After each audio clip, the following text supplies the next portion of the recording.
el curso y lo hacemos con la última de las jornadas y empezamos con la conferencia que va a impartir Laurence Descas, que es directora del Museo d'Orsay y del Museo de la Orangerie en París.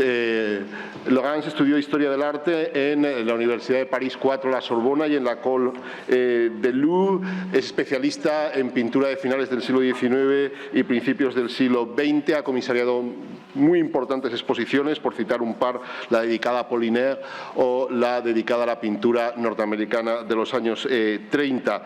Entre sus cargos, muchos de ellos vinculados al Museo d'Orsay, donde entró en 1994. En 2014 fue nombrada directora del Museo de la Orangerie y en 2017, desde marzo de 2017, es presidenta del Museo d'Orsay y también del Museo de la Orangerie. Lleva exactamente el mismo tiempo que yo como director del Museo del Prado. Parece poco, pero os puedo asegurar que se hace eterno. Muchas gracias.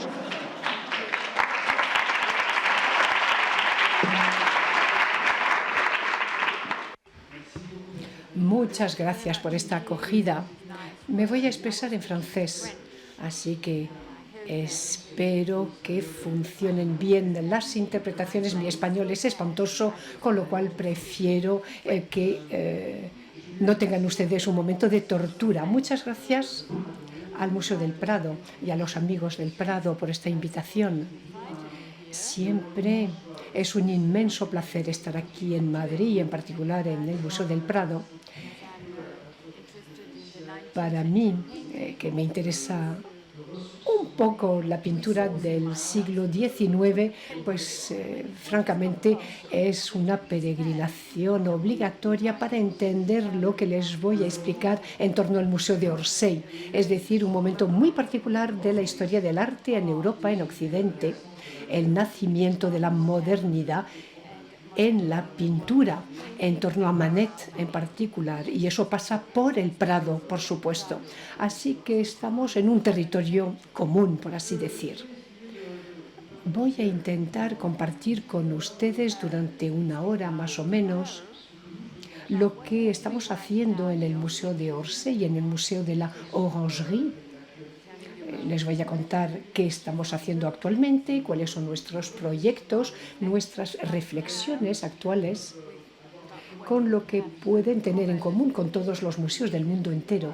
Los museos que acogen mucho público, como el Prado, por supuesto, y que se plantean todos las mismas preguntas de algún modo.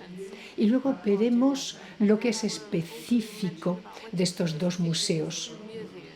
En cuanto al Museo de Orsay, tenemos creaciones recientes.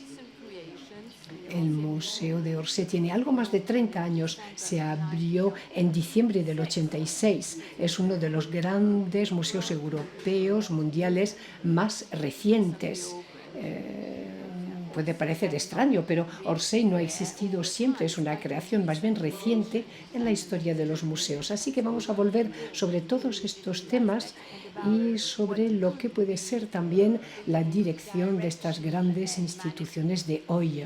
Son preguntas que me hice cuando el presidente de la República me nombró presidenta del Museo de Orsay y de la Orangerie. Reflexioné muchísimo sobre estos desafíos.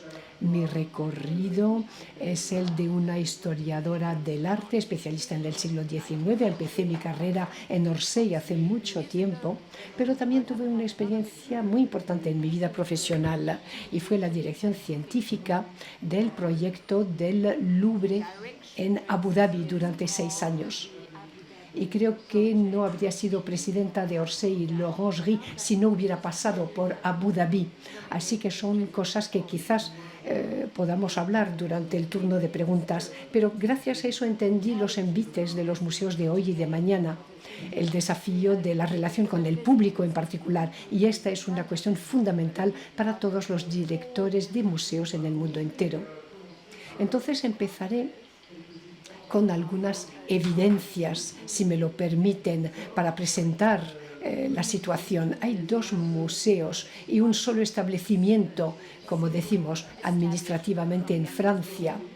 La Orangerie, que conocen porque es ahí donde Se ve una foto ahí donde está el último gran ciclo decorativo de Monet, el testamento de Monet, las ninfeas. Hay dos grandes salas que Monet concibió con un arquitecto, concibió la forma de las salas para acoger estas pinturas, y nosotros llamamos esto la experiencia de visita, la experiencia del visitante. Y bajo un cierto punto de vista, las ninfeas de la Orangerie, inauguradas en 1927, unos meses después de la muerte de Monet, él murió en diciembre del 26, pues las ninfeas fueron instaladas en la primavera del 27. Y Monet en su testamento quiso conservar estos lienzos con él en Giverny hasta su muerte. Entonces es algo muy fuerte en su obra, en su vida, es un gesto este testamento. Y además, pues estábamos a finales del impresionismo y a principios del arte del siglo XX, en particular de lo que llamamos el expresionismo abstracto. Los americanos de la posguerra miraron mucho a Monet. Estoy pensando en Pollock y también en Rothko, que se enamoraron de Monet y de este ciclo en particular de las ninfeas. Entonces es casi la primera instalación en el sentido moderno de la palabra. Entonces es un lugar muy importante. Y la Orangerie, se decidió que dependiera de Orsay hace 10 años para constituir un conjunto. Y cuando presenté mi candidatura para ser presidenta de ambos museos, pensé mucho en ello. Yo era la directora de la Orangerie en aquel momento. Entonces me planteé cómo será trabajar con dos museos, uno muy grande, Orsay, otro más pequeño, el Orangerie. Pues hay una pasarela simplemente que las separa estos dos museos, una pasarela que cruza el Sena. Estuve pensando en la dinámica cultural y en un proyecto que se nutriera de las colecciones y que fuera, la verdad, importante para los públicos de hoy y de mañana. Entonces mi idea era que habíamos creado Orsay en los años 80, los años 70 en realidad, la decisión se tomó en los años 70, la de crear Orsay, para hablar de un momento muy específico en la historia del arte europeo, el nacimiento de esta modernidad, una ruptura a mediados del siglo XIX y que se inventó no únicamente en París.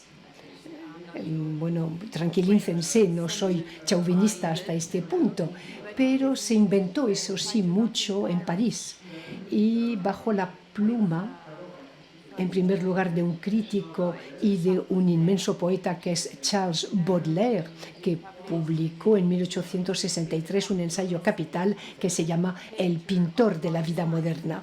Y este ensayo viene inspirado por lo que ve a su alrededor y en particular la revolución de la representación que encarnan artistas como Courbet, Manet y después Monet.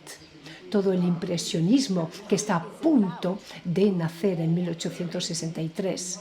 Entonces, da testimonio de algo que en el fondo es una aceleración del tiempo en el siglo XIX, la sucesión de los regímenes políticos, en particular en Francia, desde la Revolución Francesa, los cambios de la sociedad, la llegada de la burguesía, el final de la monarquía, aunque fue un poco complejo en Francia, porque la monarquía volvió, incluso tuvimos dos imperios en el siglo XIX, pero todos estos cambios sumamente rápidos, los cambios tecnológicos, la llegada, por supuesto, de la revolución industrial, nuevas capacidades de transporte, el tren, que es una revolución capital, por supuesto, y revoluciones visuales, la invención de la fotografía en el 39, la capacidad de captar el momento instantáneamente, de captar un momento, de captar el tiempo, por así decir. Toda esta presión del tiempo que se va acelerando con la invención del cine, que está también en el núcleo de Orsay. Esta obsesión del tiempo que se acelera, de una inestabilidad, del final de lo absoluto, el absoluto religioso, el absoluto político, bajo un cierto punto de vista ideológico también. Pues todo ello las colecciones de Orsay lo muestran. y la llegada de la Orangerie con este gran ciclo lo demuestra también. El ciclo de las ninfeas es un asunto de tiempo. Toda la pintura de Monet habla de cómo captar la luz, el tiempo, captar momentos sucesivos en un motivo. Entonces yo me basé en ello y pensé, hay que reexplicar este tema, porque quizás fue evidente hace 30 o más años cuando se abrió Orsay, pero para un joven hoy de 15 años que visita Orsay, la modernidad de la estación de Saint-Lazare pintada por Monet no es nada evidente, y Monet es hoy un maestro del pasado. Es Rembrandt o Velázquez, y lo siento por el Prado y los demás museos europeos, pero bajo un cierto punto de vista todo eso está muy lejos en el tiempo. Y sin embargo, ¿por qué se creó Orsay y la Orangerie? Es para dar fe de un cambio en la representación y el principio de algo que es nuestro mundo contemporáneo, es decir, un mundo de imágenes. Estamos rodeados por imágenes, bombardeados por imágenes, y ya no sabemos cuáles son las referencias, no vemos lo que hay detrás de las imágenes. Estoy hablando por las nuevas generaciones que son mucho menos capaces de entender la iconografía, los juegos de representación. Entonces, este es un poco el objeto de la creación de Orsay y de la Orangerie y su justificación. Es una forma de hacer revivir el proyecto cultural de Orsay y de la Orangerie y de adaptarlo al público de hoy para compartir mejor estas colecciones excepcionales de las que hemos heredado y que se enriquecen también mucho. Yo me pregunté, ¿cuál es el proyecto cultural de estos dos centros? ¿Cuál es su relación con el público? He querido volver a poner este tema de la relación con el público en el centro, en todas las direcciones del museo, porque quiero que los visitantes que acuden en Orsay y en la Orangerie tengan un recuerdo excepcional de su visita. Entonces lo tenemos que organizar todo, desde pues el sacar entradas hasta el momento en que estamos enfrente de las ninfeas, para que sea un momento excepcional y que sea mejor que lo que puedan ver en su teléfono móvil, que sea mejor que todas las reproducciones de obras que se puedan ver, y se pueden ver muchas hoy, que sea un momento único. Y pienso que todos los directores de museos del mundo quieren organizar de alguna manera esta cosa que tan solo pertenece al visitante, que es la emoción ante una obra de arte. Organizar esto, informar al visitante para que entienda la obra y que no le molesten las condiciones de visita, el hecho de que haya mucha gente, muchos turistas que acuden, etcétera, pues todo eso es bastante complejo, es un rompecabezas auténticamente. Entonces, hemos querido redesarrollar un proyecto con todo el equipo. Les voy a dar algunos datos, muy pocos. Hoy en Orsay hay 3,3 millones de visitantes al año. Son los datos del año pasado, creo que habrá más este año, porque tenemos un número de visitantes que ha crecido un 18% para el primer semestre de este año. Y eso puede plantear otros problemas. Y la Orangerie conoce un éxito considerable desde que depende de Orsay, porque organizamos ahí 2 exposiciones al año de tamaño internacional. En la Orangerie hubo el año pasado más de 1 millón de visitantes. Es un récord absoluto, y este año creo que tendríamos que tener el mismo nivel de visitas, con lo cual en total son más de 4 millones de visitantes los que acogemos en estos 2 museos. Entre el 63 y el 65% de los visitantes en los 2 museos son extranjeros, no son franceses. Para tener elementos de comparación, en París, en el Louvre hay más visitantes. Bueno, la tasa es del 70% de visitantes extranjeros. En cambio, en el Centro Pompidou esta tasa es inferior. Pompidou sigue siendo una institución muy francesa. Nosotros somos muy internacionales, pero con una parte francesa que sigue siendo fuerte, que sigue siendo elevada por las exposiciones que organizamos. Y el Museo del Quai Branly, que es un museo dedicado a la cultura extraoccidental, no tiene prácticamente visitantes internacionales. Es curioso. Entonces, eso nos dice algo sobre la percepción de París por los turistas internacionales. Yo también soy turista cuando estoy en Madrid, sé lo que es. Pero lo que quiero decir es que la imagen de París, la cultura en París, para los turistas que vienen del mundo entero, es primero el Louvre, después Orsay, después Versalles también. Hay una parte muy importante de visitantes extranjeros, pero esta apertura sobre las culturas extraoccidentales no se percibe como formando parte de la identidad cultural francesa. Y sin embargo, por buenas y malas razones en torno a nuestro pasado colonial y también por los investigadores que trabajan ahí, pues los demás museos no se perciben como algo que se tenga que ver en París. Entonces, esta percepción es bastante interesante y plantea muchas preguntas. Entonces, los museos no dejan de evolucionar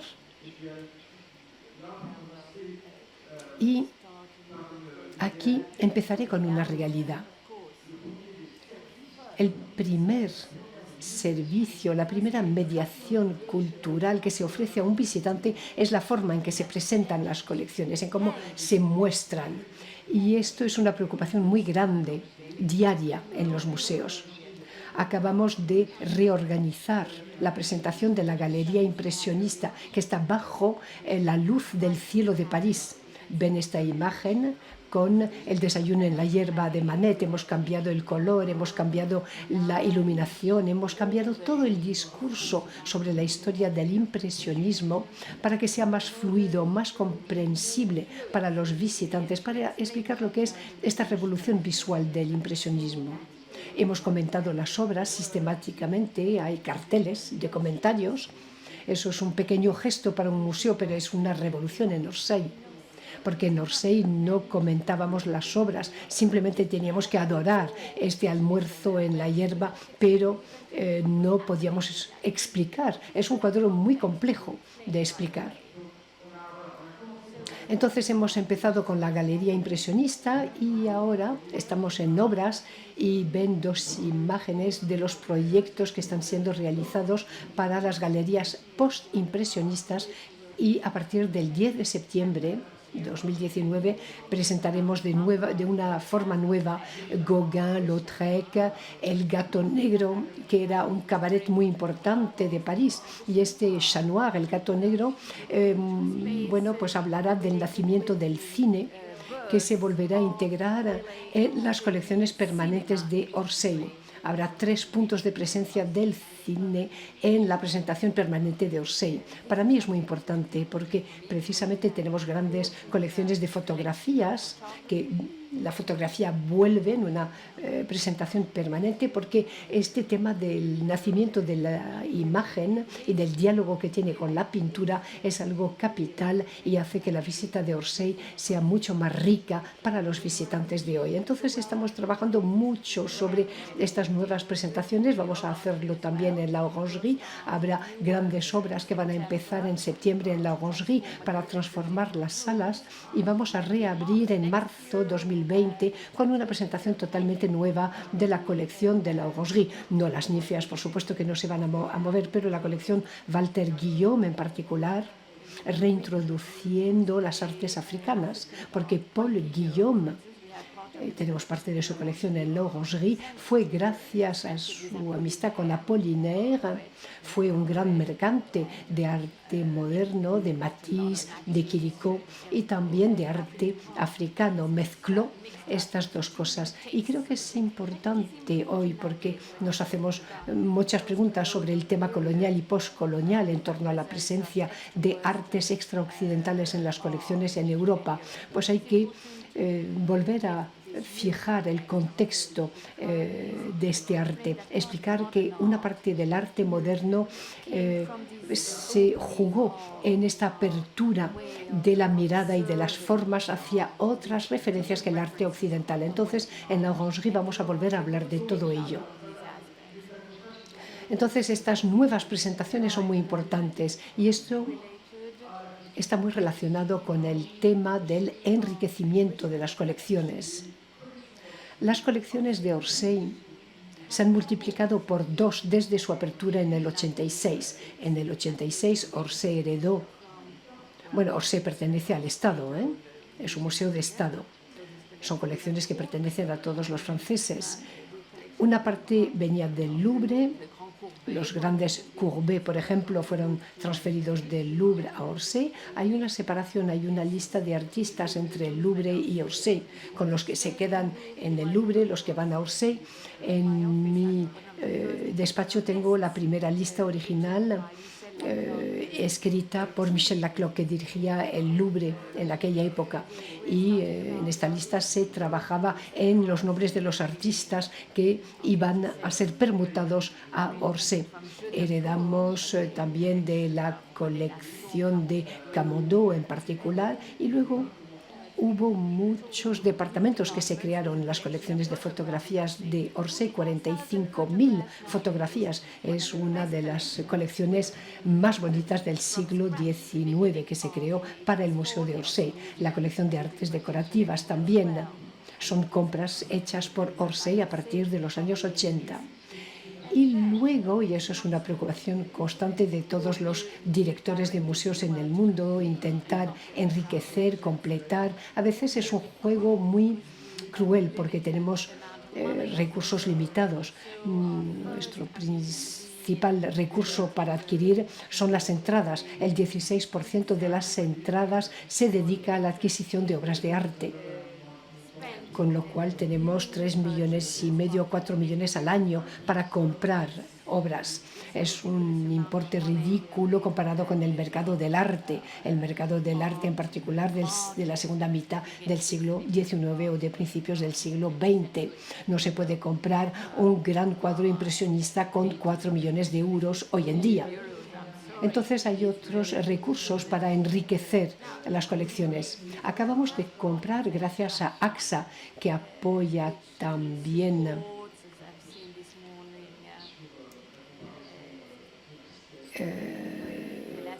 otros museos. AXA nos acaba de comprar un cuadro muy bonito de Émile Bernard, pintado en Pont-Aven en 1888, cuando Gauguin estaba en Bretaña. Se llama Las Bretonas en el Prado. Es un cuadro que dialoga con un gran cuadro que está en Edimburgo. Es un cuadro muy radical que muestra cómo Bernard y Gauguin han ido más allá del impresionismo, han ido hacia el simbolismo, hacia formas mucho más sintéticas, casi abstractas. Es un cuadro muy radical, muy fuerte, que pertenecía a un privado en Francia. Es un tesoro nacional. No sé si tienen lo equivalente en España, pero son obras que no pueden salir de Francia y tenemos un plazo limitado para comprar estas obras. No podemos bloquearlas para siempre. Entonces tenemos que encontrar mecenas y hay una prima fiscal, una deducción fiscal para las empresas que compran cuadros para el sistema nacional. Es un sistema que funciona bien, que fue creado por Jean-Jacques Ayagon hace unos 10 años, era ministro de Cultura en aquel entonces, y es un sistema que hay que preservar. Este cuadro estaba en la colección de Maurice Denis, otro gran pintor. Lo tenían los herederos de Maurice Denis. Es el núcleo del patrimonio del periodo de Orsay. Este cuadro tenía que permanecer en Francia. Y la otra forma de enriquecer las colecciones, y aquí quisiera rendir un homenaje muy particular a la pareja que ven aquí, Spencer y Marlene Ace, dos americanos. Él tiene una inmensa fortuna, es una historia de éxito muy americana. Y a partir de los años 80 empezaron a coleccionar esencialmente la pintura de los nabis Bonnard, Vuillard, Yves Vallotton, Maurice Denis y más recientemente Matisse, Modigliani. Y los Hayes, bueno, él murió hace 2 años cuando asumí mis funciones de presidenta. Marlene sigue estando entre nosotras y decidieron donar sus colecciones a Francia y a Orsay en particular, bajo la reserva del usufructo, por supuesto. Entonces hay una primera donación que fue anunciada en octubre del 2016 con 200 obras que fueron donadas, incluso con obras gráficas. Se anunció en el Elíseo, fue un acontecimiento muy importante.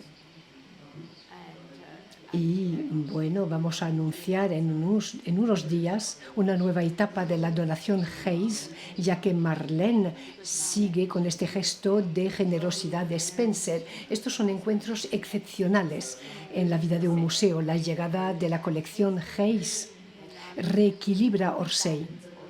Orsay tendrá la más bella colección impresionista del mundo. Con los Van Gogh, los Gauguin y los Nabis que ya tenemos, vamos a tener el conjunto postimpresionista y Nabi del mundo. Son momentos muy importantes en la vida de un museo y es un momento muy feliz para los directores que se enfrentan con este tema de la generosidad. Hay que saber decir gracias a los que donan de esta manera. Eso es muy importante y va a plantear temas y problemas como el lugar, cómo mostrar estas nuevas colecciones, porque las colecciones se van densificando, pero la visita tiene que seguir siendo agradable. Entonces, bueno, pues cómo presentar estas obras. Y hay otros temas también que me preocupan mucho y es el peso de las exposiciones en la vida de los museos. Hoy, los visitantes... Bueno, la primera razón por venir en Orsay y la Orangerie son las colecciones permanentes, es decir, vienen a ver a Manet, Monet, Degas, Lautrec, Matisse, Picasso en la Orangerie. Aquí no cabe ninguna duda, los estudios lo confirman, pero lo que crea también la renovación de la imagen de un museo son las exposiciones, y eso es muy importante para nosotros. Queremos que el público de París venga y vuelva a venir, y el público francés en general, porque vienen en función de los acontecimientos y de las exposiciones. Y creo que todos los directores de museos que se han expresado, que lo van a hacer, les dirán la tensión que representa este equilibrio entre lo que es permanente, que a veces lo olvida un poco el público que vive al lado, y el acontecimiento, es decir, la excitación de una exposición. Este cuadro está en París para 3 meses y medio, tengo que ir a verlo. Pero, bueno, podría ir a verlo en Bruselas o en Madrid, pero como está en París, tengo que ir a verlo. Eso permite hacer avanzar la historia del arte. Y en la programación de exposiciones he querido que se pensara en exposiciones muchas veces en relación con temas societales. Entonces, si ustedes vienen en Orsay y en la Orangerie, serán los bienvenidos, naturalmente. Verán 2 exposiciones en Orsay, el modelo negro de Géricault a Matisse. Primera exposición en un museo de Bellas Artes en Francia dedicado a este tema muy delicado y muy político de la representación del modelo negro, masculino o femenino, de la Revolución Francesa. Y aquí se ve un préstamo del Louvre a Orsay. Es el retrato de Madeleine por la señora Benoit. Es una mujer artista que pinta un modelo negro para los medios de comunicación. Es algo absolutamente actual. Es un tema muy importante, muy serio, muy presente y, sin embargo, muy silencioso en la sociedad francesa. La exposición fue preparada con mucho cuidado en colaboración con una institución americana que es la Wallat Art Gallery de Nueva York, que depende de la Universidad de Columbia, con una investigadora que ha dedicado su tesis a este tema. La exposición estaba en Nueva York hace unos meses en una forma totalmente distinta. Lo hemos modificado totalmente en París, hablando del tema político también en el siglo XIX en Francia. Recordemos el arranque de la Revolución Francesa y vamos hasta Matisse.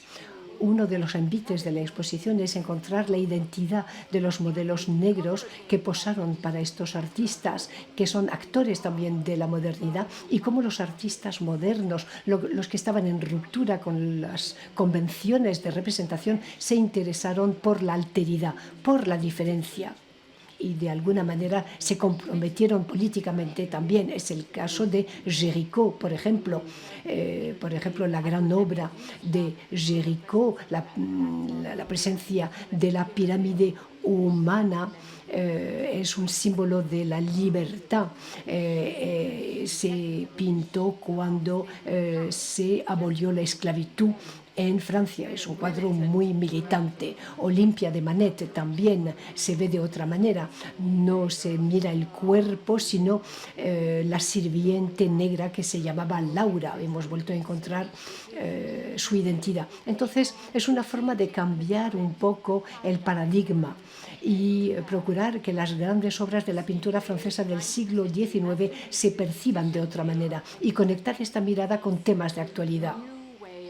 El resultado es que no hemos tenido polémica en los diarios, y eso me complace mucho porque habíamos trabajado muy seriamente para, que la cosa fuera seria. Trabajamos la mediación también, trabajamos con la educación nacional, y la exposición se terminará en unos pocos días y habremos hecho 500.000 visitantes. Ha sido un éxito francamente muy importante. No sabíamos si iba a ser un escándalo o no, siempre es muy difícil saberlo antes, pero bueno, eso ha sido muy interesante, y sobre todo lo que vemos es que el público es más joven y más diverso, que antes no venía a Orsay, que está descubriendo Orsay gracias a esta exposición y que se apropia un patrimonio de la pintura francesa gracias a ella, gracias a esta balsa de la Medusa y a estos cuadros. Nosotros pertenecemos al Estado, tenemos una misión de educación, una misión política, somos un objeto político. Y Berthe Morisot, actualmente una magnífica artista que se expone por primera vez en el Museo de Orsay. Hubo que esperar 35 años para exponer a esta mujer.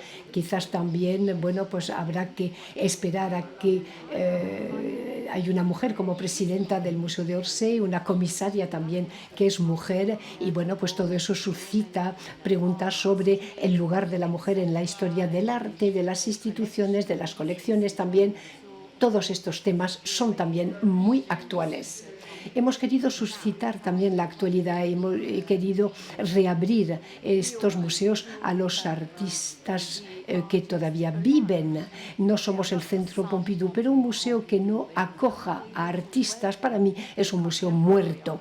Tenemos que abrir las puertas a los artistas vivos, y todos los artistas plásticos, los músicos, los escritores, los guionistas, en fin, nosotros estamos muy abiertos a estas colaboraciones. Y aquí hay 3 ejemplos que podemos ver actualmente en Orsay. La gran instalación al fondo de la nave de Orsay, en las 2 torres, hay una escenografía de Guy Olenti espectacular, una instalación de Glenn Ligon, un gran artista americano contemporáneo que creó especialmente para la exposición del modelo negro, con los nombres de los modelos. Laura, por ejemplo, nombres conocidos y desconocidos, Laura y Josephine Baker o Alexandre Dumas. Entonces, nombres que aparecen tras las investigaciones que se han hecho. Entonces, es una instalación muy bonita de neón que saldrá de Orsay el 22 de julio. se ha hecho especialmente para la exposición. También hemos invitado a Tracy Emin, gran artista británico, para que viniera a dialogar en torno al dibujo, al mismo tiempo que Berthe Morisot. Tracy ha hecho una elección de dibujos y presentándolos con algunas de sus obras recientes y obras inspiradas por dibujos de Degas.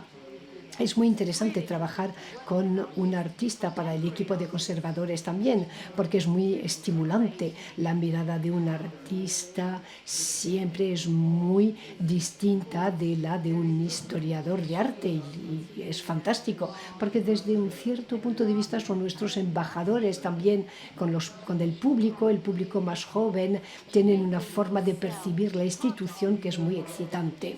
Y en la Orangerie actualmente tenemos también una pequeña exposición de Alex Katz y de su serie inspirada en las ninfeas de Monet. Y ahí también es un placer acoger a Alex. Hemos hecho una pequeña inauguración oficial y el intercambio que tenemos con estos artistas hoy nos permite ver que se les emociona, se ven emocionados cuando se les invita, se lo toman muy en serio, porque cuando yo dije vamos a llamar a Glenn Ligon, a Tracy y tal, pero bueno, igual nos van a contestar, bueno, pues este museo es un museo de artistas muertos y no me interesa, pues para nada. Al contrario, porque con eso reflexionan sobre las fuentes de la modernidad y trabajan todos de forma muy seria. A mí me impactó la seriedad. Todos los artistas son serios, pero en este caso pues hemos visto que eran momentos importantes, muy importantes para ellos y tienen mucho interés. Entonces, para nosotros también es interesante transmitir todo ello al público. Otra forma de hacer que el museo viva, y eso es un poco un proyecto de Orsay desde el principio. Cito a menudo al hombre que hizo con unos más el Museo de Orsay a principios de los años 80, que es Michel Laclotte. Dirigió el Louvre, fue el primer presidente del Louvre, hizo el Gran Louvre, la pirámide en particular, se celebran sus 30 años hoy, pero también es el hombre del Museo de Orsay, dirigió el equipo que hizo la obra del Museo de Orsay. Y bueno, luego hubo directores, François Cachin y Henri Loiret, que estaban a su lado. Los museos son también historias de familias. A veces hay disfunciones, como en cualquier familia, y eso es lo que hace que la vida familiar sea interesante. Michel Laclotte decía, Orsay es una polifonía, y yo soy fiel a esta idea. Es decir, un museo que muestra la pintura, la escultura, la fotografía, las artes decorativas, la arquitectura de la segunda mitad del siglo XIX, pero primer museo en el 86 en abrir un auditorium.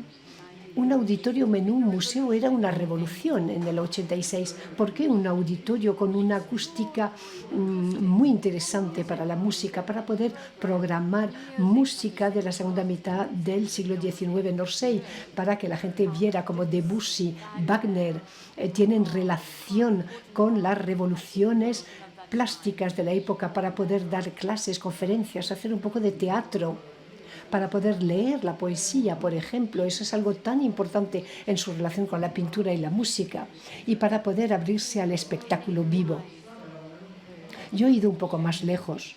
Ahora no solamente hacemos eso en el auditorio, sino en todas partes, también en el museo. Aquí tenemos dos imágenes que dan fe de las grandes aventuras del momento, siempre con grandes socios del espectáculo y de la música en vivo, porque solos no lo podemos hacer, no tenemos los recursos de producción para hacerlo, entonces siempre trabajamos en asociación con, y tenemos el inmenso privilegio de haber acogido el 1 de mayo el Berliner Philharmoniker. Aquí en la foto hay una foto del ensayo general, fue un momento excepcional, y oír Debussy y Wagner en esta nave de Orsay fue algo prodigioso.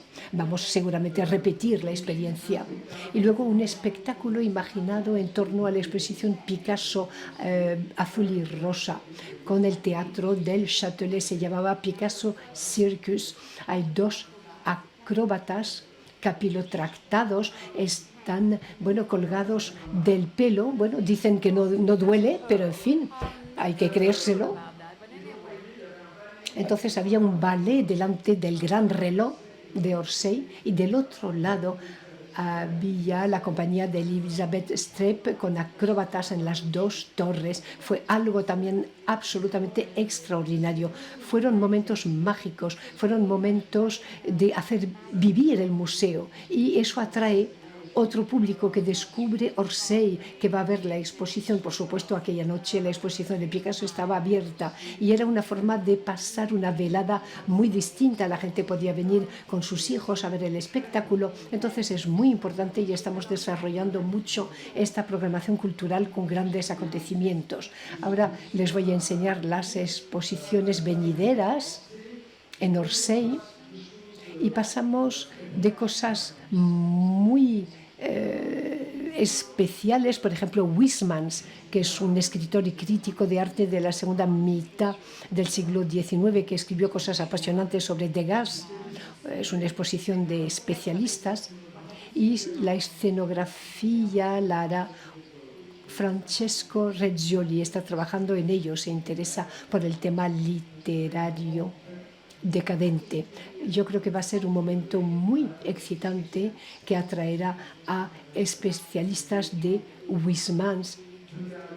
Degas en la ópera es la primera gran exposición sobre este tema. Es la ocasión de una asociación muy interesante con la Ópera de París, con espectáculos creados especialmente en Orsay por la ópera. Y luego los orígenes del mundo, la invención de la naturaleza en el siglo de Darwin. Esa es otra gran exposición para el otoño del 2020, sobre un tema social, la biodiversidad, la relación con la naturaleza. Se descubrió a principios del siglo XIX la relación con el animal, con nuestra animalidad. Es decir, retratar el fondo histórico de este tema. Esto va a interesar al público de hoy. Artistas contemporáneos participarán también. Es un poco como el modelo negro, son exposiciones que cristalizan temas societales. Así que vamos a invitar a muchas voces, embajadores en torno a Orsay sobre temas de actualidad. Las exposiciones futuras de la Orangerie, Fénéon, por ejemplo. Este es un cuadro magnífico. Fénéon también es un crítico anarquista, políticamente muy comprometido, un inmenso crítico y un amante de la vanguardia y también de arte africano. Vamos a enseñar el arte africano en la Orangerie en el otoño en torno a la figura de Fénéon. También el diálogo Soutine de Kooning en octubre de 2020 en la Orangerie. He podido elegir a mis sucesores. Es el privilegio de ser presidenta. Es una mujer. Hay 3 mujeres que dirigen estas 2 casas. Así que, bueno, fantástico. Y he pedido que una conservadora del Centro Pompidou dirigiera la Orangerie, para que en este proyecto cultural del que acabo de hablar pudiéramos afirmar a Orsay como finales del siglo XIX y la Orangerie, que tiene Matisse y Picasso en sus colecciones, la apertura hacia el siglo XX. Cécile Debray, que es una gran especialista de Derain, de Matisse, dirige la Orangerie y me ha propuesto una programación en torno a este principio del siglo XX en base a diálogos. Alex Katz, Ninfeas, y el año que viene habrá un diálogo entre Soutine y de Kooning. De Kooning se inspiró mucho en Soutine. Tenemos la mejor colección de Soutine en Europa como colección pública. La otra es la Barnes Foundation, y en Filadelfia hacemos la exposición en asociación con la Barnes. Son cosas inéditas que nos permiten tener una nueva mirada sobre estas colecciones. Otoño en Orsay, a la Orangerie. Hemos invitado artistas extranjeros como Jan Peiming. Tenemos el bicentenario de Gustave Courbet. Entonces vamos a rendir homenaje a Courbet invitando a Jan Peiming, que va a pintar un gran formato con dimensiones exactas de un enterrement a Shanghái.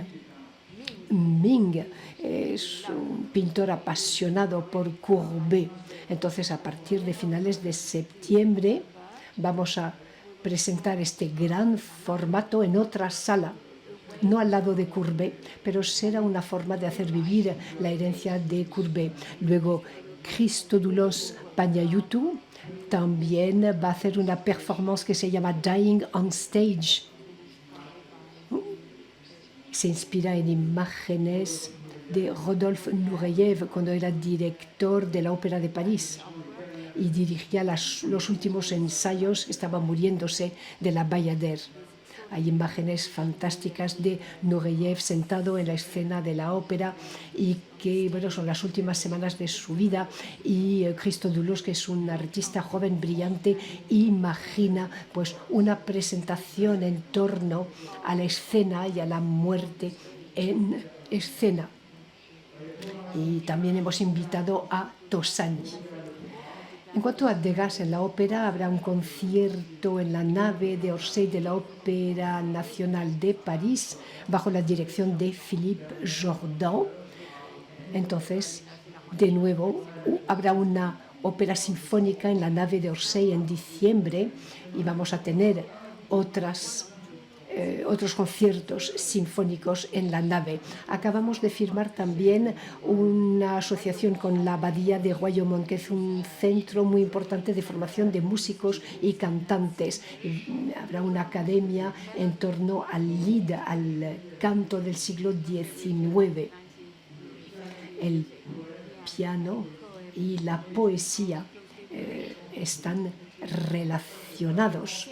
Es un canto a la poesía. Entonces, todos los días acogemos a jóvenes artistas que tienen una doble formación de música y de canto en Orsay. Entonces, estos jóvenes cantantes y pianistas habrán recibido esta formación interesante. Hay una primera promoción que llega hoy, habrá una segunda promoción, hay oposiciones en el mundo entero, y también van a tocar en las salas de Orsay, van a elegir cuadros ante los cuales quieren cantar y explican por qué quieren cantar delante de dichos cuadros. Son momentos mágicos, se lo puedo garantizar, y el público adora esto. Yo soy conservadora, sé de lo que hablo. Es un discurso sensible, muy contemporáneo que vamos a tener. Creación de ballet de la Ópera de París. Aurélie Dupont dirige el baile en la Ópera de París. Es un espectáculo creado para Orsay. Habrá grandes pantallas vídeo en la nave y es la tropa de la ópera la que se va a producir. He visto los bailarines que van a bailar en Orsay, va a ser fantástico. He hablado con uno de los bailarines estrellas, Stéphane Bulot, y me dijo, bueno, es tan estimulante para nosotros salir de la ópera y hacernos preguntas distintas sobre el espacio, cómo vamos a bailar en un espacio que no es la escena de la Ópera de París, cómo vamos a transmitir cosas sobre Degas. Son temas apasionantes, y aquí tenemos un ciclo de bailes también delante de las ninfeas. Caroline Carson, que está aquí delante de las ninfeas, va a volver a bailar durante el invierno delante de las ninfeas. Son momentos absolutamente mágicos para muy pocos espectadores, unos 100 nada más, y las personas que asisten a esto pues salen de ahí fantásticamente impresionados. Nos hacemos muchas preguntas también sobre lo numérico, lo digital. Bueno, hay problemas de comunicación, desafíos grandes. Hemos creado una página web dedicada a los niños de 6 a 10 años que llamamos los pequeños MO, Museo de Orsay, Museo de Orangerie. Tenemos las mismas iniciales. Hemos creado dos mascotas, el orso y la ranita de las ninfeas, Entonces tenemos dos mascotas para los niños, Pompó y Lili, el oso y la rañita. Entonces, bueno, pues esta página web representa una nueva política para la juventud, eso es muy importante, para las familias. Hemos hecho pruebas de visita virtual en torno a las ninfeas. Es fascinante desde el punto de vista tecnológico, pero bueno, esta imagen perturba. El visitante tiene este casco. Para mí es algo perturbador, porque para mí el museo es una felicidad en cuanto al espacio, a compartir. Entonces, bueno, nos estamos haciendo muchas preguntas sobre la llegada de estas nuevas tecnologías. Todos los museos del mundo se están haciendo la misma pregunta: cómo insertar lo numérico en las salas, lo digital, cómo plantear esta mediación.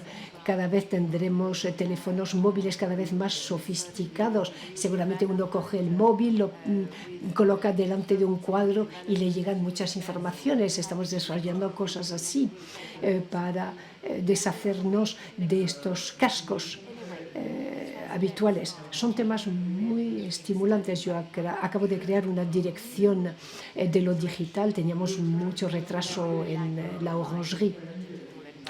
Público joven, talleres para los niños. Estos son momentos estupendos. Durante un fin de semana organizamos actividades gratuitas para las familias. Y luego hay acontecimientos también para los jóvenes de 18 a 30 años. El pasado 13 de junio, para el modelo negro, hemos organizado una noche especial para la gente de 18 a 30 años con músicos. Calypso Rose es una gran star de Barbados que ha venido a cantar. Había 2.000 personas en la nave que bailaban. Era alucinante, jamás se había visto algo semejante en Orsay y no hubo ni un problema. Y bueno, la gente fue a ver el modelo negro. Bueno, pues el concierto duró 20 minutos, fue corto, hubo otras actividades, luego la gente va a ver la exposición, van a cenar a la cafetería o al restaurante. Había también un DJ en la terraza de Orsay y bueno, pues el museo vive de forma totalmente distinta y yo creo que la cosa va para bien. Y luego hay otro proyecto que comparto con ustedes. Les he dicho que la colección era cada vez más grande, pero que el espacio no es extensible. Si conocen París, saben que es imposible contemplar la construcción de un nuevo ala en el corazón histórico de París. Entonces, cuando llegué, como conocía bien Orsay, pues pedí a nuestros arquitectos que reflexionaran sobre cómo ocupar el espacio de la estación para que este espacio fuera un espacio para los visitantes. Y estamos trabajando en un proyecto que nos va a llevar a sacar las oficinas. Si conocen Orsay, saber que hay una gran fachada en la calle, la fachada del antiguo hotel de la estación, que ahora son oficinas, 3.000 metros cuadrados de oficinas. Estamos negociando con el Estado la posibilidad de trasladarnos al lado en el Quai Voltaire, donde vamos a transferir el centro de documentación allá para crear un centro de investigación en torno a la segunda mitad del siglo XIX, y el espacio así liberado nos va a permitir acoger la colección Hayes de la que acabo de hablar, porque necesitamos sitio, necesitamos galerías especialmente dedicadas. La exigencia de los Hayes es tener salas que tengan su nombre para presentar su colección, lo que es perfectamente normal. Luego vamos a crear otros 2 niveles de galerías en la parte de la calle de Lille para presentar mejor las colecciones impresionistas y postimpresionistas, y vamos a crear algo que nos falta, y es un centro de educación o un centro de aprendizaje, es decir, talleres dedicados en particular a la juventud y a las familias. Actualmente tenemos un taller muy pequeño de prácticas artísticas que tan solo puede acoger una clase, y eso es demasiado poco. Tenemos muchos visitantes escolares y no les podemos ofrecer actividades en torno a las colecciones. Entonces necesitamos encontrar espacio y estamos trabajando muy activamente en ello. Es un proyecto apasionante, el mayor proyecto desde las obras de creación de Orsay.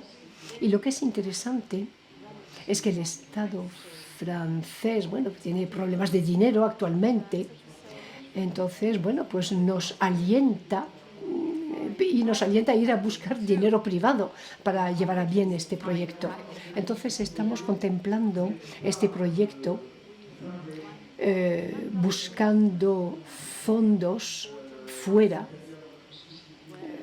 y nuestra sociedad de los amigos americanos son muy activos y nos ayudan con donativos para poder realizar este proyecto. Es interesante porque en términos de recursos estamos en un momento de transición para este gran establecimiento público con una misión nacional, colecciones que pertenecen al Estado.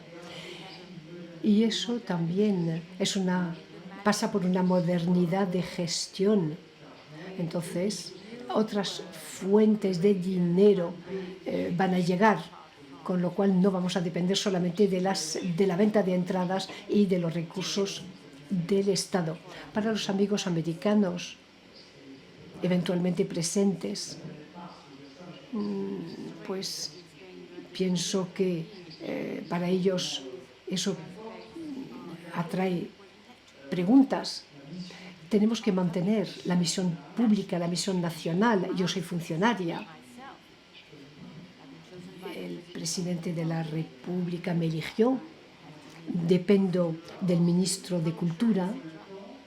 Pero al mismo tiempo tenemos que buscar dinero fuera. Entonces tenemos que inventar una flexibilidad de gestión, de gobernanza de los grandes proyectos que pasa por actores que son personas que dan obras, pero también dinero para poder realizar estos proyectos. Estos son temas muy interesantes, muy complejos, que plantean temas éticos. Hemos creado un comité de ética en el Museo de Orsay para que nadie pueda impugnar nada. Eso es un tema muy actual en todos los museos, el tema de las fuentes de dinero. Pero es apasionante dirigir este tipo de proyectos. Bien, pues muy rápidamente les he expuesto los grandes envites de Orsay y de la Orangerie. Se trata de compartir nuestras colecciones, de transmitirlas a los visitantes del mundo entero. Hay cada vez más nacionalidades distintas. Los chinos, por ejemplo.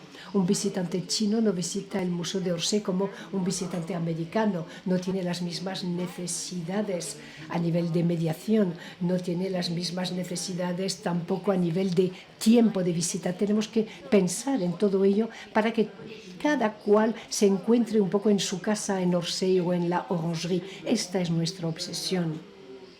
Queremos que estas visitas sean siempre más agradables. Queremos transmitir cada vez mejor las colecciones y relacionarlas con nuestra época actual, que no sean santuarios de un pasado que fue muy brillante en el siglo XIX, pero que pertenece al pasado. Nosotros nos dirigimos a visitantes de hoy y de mañana, con lo cual tenemos que pensar en la sensibilidad de hoy. Una exposición en el 2019 de Berthe Morisot no tiene que ser la misma que lo que se hacía hace 50 años. Tenemos que hacer esta exposición con la sensibilidad del 2019 y lo mismo podría decir del modelo negro. Estas son las perspectivas nuestras y quedo a su disposición para contestar a sus preguntas si las tuvieran. Muchas gracias.